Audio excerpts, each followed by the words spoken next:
Lumba-lumba dan kapal hantu.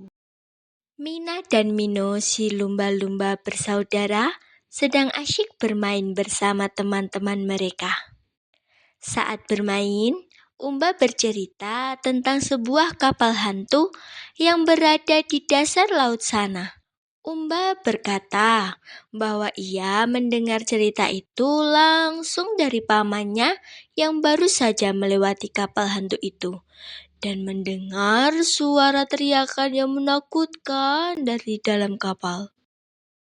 Sepulang dari bermain, Mina berpikir untuk menjahili adiknya Mino. Mina mengajak Mino untuk bertaruh siapa yang paling berani mendekati kapal hantu. Maka ia akan mendapatkan jatah makan malam lebih banyak. Mino yang merasa tertantang pun mengiyakan ajakan Mina. Sampailah mereka di kapal hantu.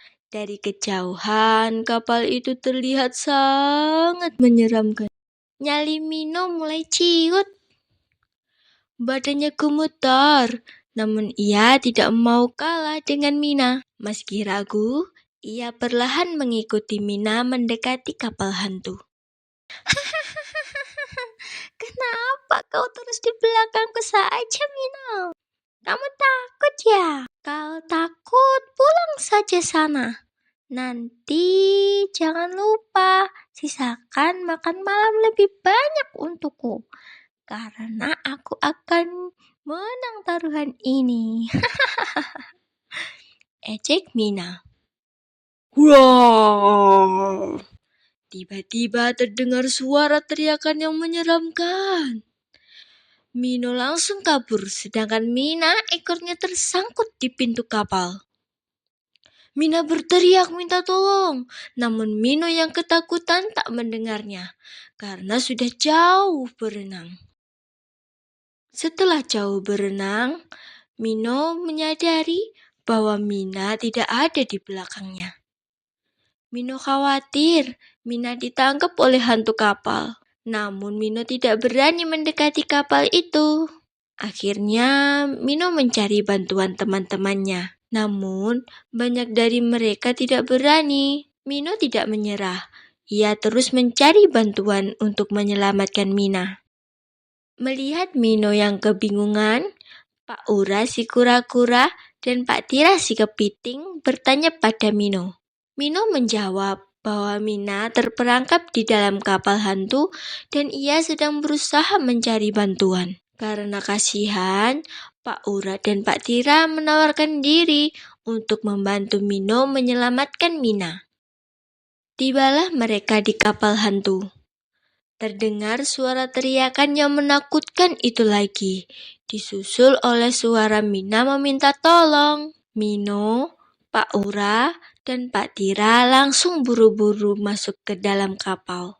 Di dekat pintu kapal terlihat Mina sedang kesakitan karena ekornya terjerat tali kapal. Pak Tira berusaha memotong tali kapal itu dengan capitnya. Namun ternyata capitnya tidak cukup tajam dan kuat untuk memotongnya. Mereka bertiga lalu berusaha mencari benda tajam untuk memotong tali kapal itu. Kemudian Pak Tira menemukan sebuah pedang. Namun di balik pedang itu ternyata ada seekor hiu yang ekornya tertimpa oleh jangkar kapal. Hiu itu tampak lemas dan meraung kesakitan. Pak Tira memanggil Mino dan Pak Ura untuk menolongnya, sekaligus mengambil pedang untuk memotong tali kapal yang menjerat Mina. Setelah menyelamatkan Mina dan sang hiu, mereka bergegas meninggalkan kapal. Ternyata, suara hantu dari dalam kapal adalah teriakan sang hiu yang kesakitan. Sang hiu berkata, ia sudah terperangkap di dalam kapal selama 3 hari lamanya. Suaranya hampir habis untuk berteriak minta tolong, sehingga ia hanya bisa mengerang kesakitan. Mina dan sang hiu berterima kasih pada Mino, Pak Ura, dan Pak Tira.